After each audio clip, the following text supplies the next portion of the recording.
Good evening and welcome to Poland Daily. I'm Nicholas Richardson and this is the news. More than 50 countries are gathering on the sidelines of a NATO meeting in Brussels to discuss bolstering Ukraine's air defence, 2 days after Russian missiles rained down on Kiev and other cities across the country. The gathering in Brussels is the first big NATO meeting since Russia annexed 4 occupied Ukrainian regions, began a partial mobilisation and issued veiled nuclear threats, moves the Western alliances classified as a clear escalation of the war that started with Moscow's invasion of Ukraine on the 24th of February. Polish Deputy Prime Minister and Minister of Defence Mariusz Błaszczak said that Poland will host an important operational command as well as an EU mission to train Ukrainians. 2 days after Russian air missile strikes killed 19 people in Ukraine and knocked out power supplies across the country, United States Defence Secretary Lloyd Austin said that the attack deepened the determination of the Ukrainian people and further united countries of goodwill from every region of the earth. The whole world has just seen yet again the malice and cruelty of Putin's war of choice, rooted in aggression and waged with deep contempt for the rules of war. Russia's latest barrage against Ukraine's cities has again killed and wounded innocent civilians and put targets with no military purpose in the crosshairs. But Russia's latest assaults have only deepened the determination of the Ukrainian people and further united countries of goodwill from every region on earth. So this contact group stands united and determined. We will continue to boost Ukraine's defensive capabilities for today's urgent needs and for the long haul. On Tuesday, Ukraine received the first of 4 Iris-T SLM air defence systems that Germany had promised to supply. German Defence Minister Christine Lambrecht confirmed before the meeting.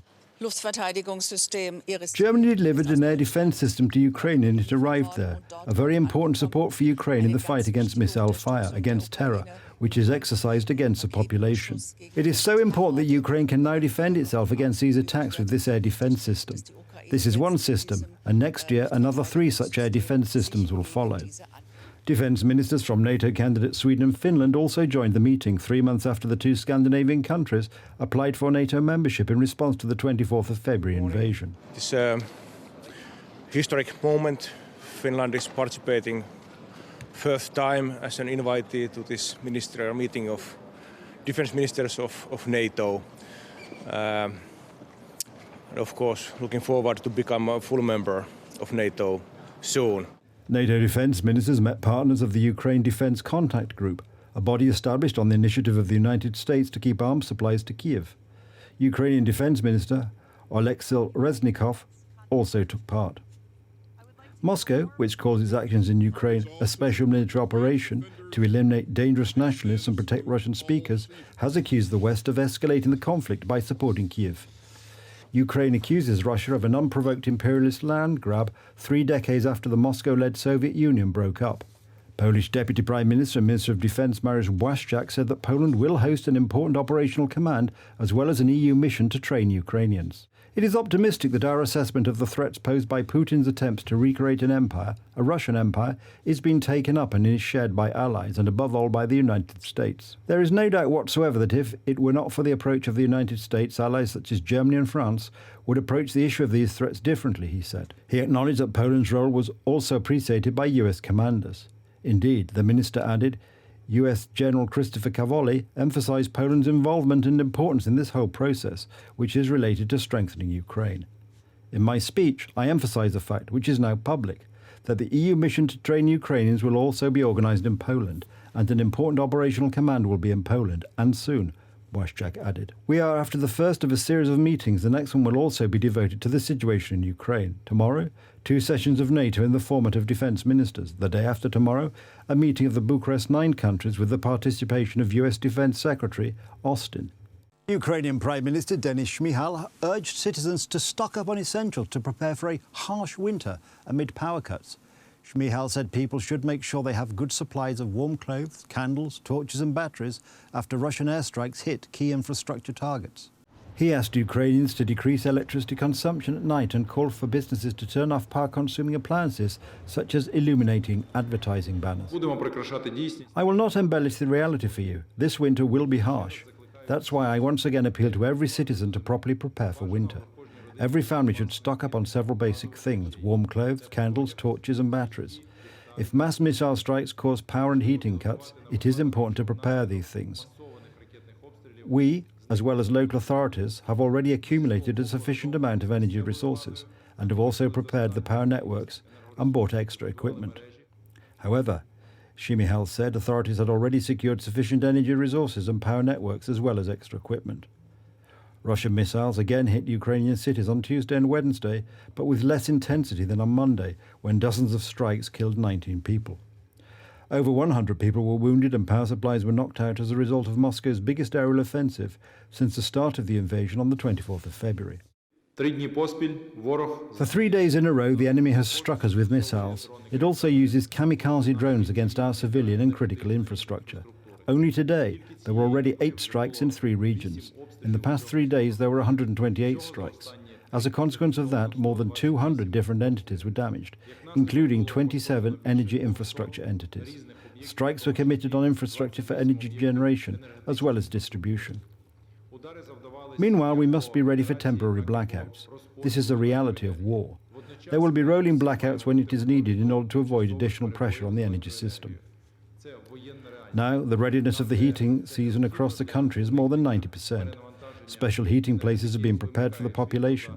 Evacuation plans in case it is impossible to quickly restore critical infrastructure have also been developed. Today, I would like to again address all Ukrainians with a request to decrease electricity consumption during the evening hours.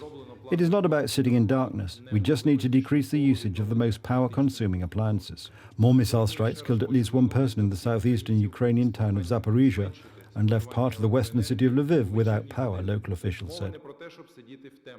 Moscow's apparent revenge strikes occurred after Russian President Vladimir Putin declared a blast on Russia's bridge to Crimea to be a terrorist attack. Crude oil is being pumped from a damaged stretch of the Druzhba or Friendship oil pipeline, which transports crude oil from Russia to Germany near Płock in north-central Poland. The cause of the damage is, as yet, unknown. Pern, Poland's crude oil pipeline operator, reported that the leak was about 70 kilometres from the central town of Płock, the site of a major refinery. It also noted that the Druzhba was the main pipeline transporting crude oil to Germany. The leak, which was detected on Tuesday, comes at a period of heightened tensions over energy security in Europe owing to the war in Ukraine. We are analysing the situation right now. I can confirm there is indeed a leak a few dozen kilometres from Płock. All the services are on the spot, including firemen and security services, and we're analysing the causes right now. Do you have an initial reaction or thoughts to whether it could be sabotage? Nothing to say more at the moment. Thank you. A spokeswoman for operator Pern said that the leak was detected on Tuesday, the 11th of October, in a section of the pipeline close to the city of Płock. Yesterday, late in the evening, our automatic monitoring system reported a leak of the pipeline, so we immediately stopped the transfer of oil. We're talking about the western part of the pipeline that consists of 2 lines. Only one line was affected and the other one is functioning normally. The leak has affected only the transfer from Poland to Germany. As far as the Polish refineries, they are receiving oil as scheduled. We're in contact with our German partners, and the oil transfer to Germany has been secured according to our technological capabilities. The exact location of the leak was identified on the surface as a pool of oil and water mixture right above the place where the pipeline passes underground.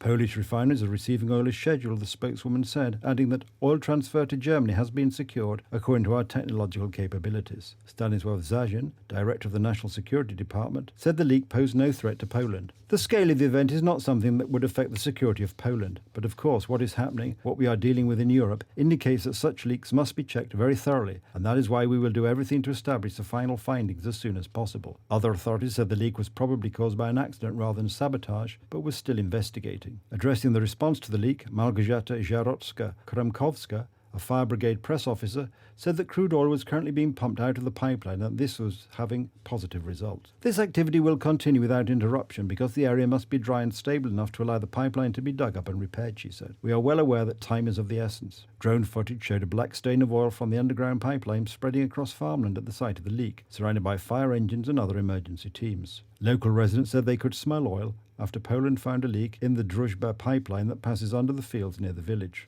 The smell hit me when I went outside. The dogs were barking, and when I went outside there was a strong smell. I didn't know what had happened. I saw that there were flashing lights and so on.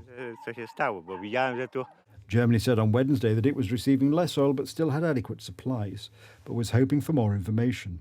Europe has been on high alert over the security of its energy infrastructure since major leaks were found last month in the Nord Stream 1 and Nord Stream 2 gas pipelines running from Russia to Europe under the Baltic Sea. Both the West and Russia have blamed sabotage. The Dutch energy minister said that there wasn't any current intelligence leading him to think this oil leak was an act of sabotage. Rob Jetten made the comments as he attended Prague's EU summit on energy. But the accident came as European Union nations are seeking to wean themselves off a reliance on Russian energy in response to the invasion of Ukraine in February. The question of how, when and whether to cap gas prices is set to dominate Prague's EU summit of energy ministers as European partners pursue a joint plan to target high gas prices, a compromise that has eluded them for weeks. Jetten said European countries agreed on some no-regret measures, such as more joint purchasing for gas storage in 2023. Well, obviously the whole of Europe is very concerned about our vital infrastructure, and we take close care of our infrastructure as much as possible. We've seen some dramatic events at Nord Stream over the past few weeks, so every other infrastructure that gets damaged has our full attention, and we look forward to get more analysis from our Polish colleagues on that. Has there been anything revealed actually so far about the calls? No, not yet. As far as I know, there is no direct intel that there is sabotage, just like that happened at Nord Stream. But I think it's important to look into it into full details to make sure that this wasn't any sabotage on European soil. All EU member states are looking for ways to lower prices on the European energy market without endangering the security of supply for Europe. There are different circumstances in countries in European regions, but we actually agree on some non-regret measures that can be taken. For example, more joint purchasing for the gas storages in 2023, more energy diplomacy with other countries to lower the prices for long-term contracts. And I think we found a common ground now for the European Commission to work on proposals for next week and the Energy Council that will happen in Luxembourg by the end of this month. Germany and the Netherlands proposed ahead of Wednesday's meeting 10 no-regret EU measures, including a new benchmark price for liquefied natural gas, tougher gas-saving targets, and negotiating lower prices with other suppliers such as Norway. That's the news. Thank you for watching. Stay with us for the weather, Poland Daily Business, and more programmes. But from me, it's have a good night and a better tomorrow.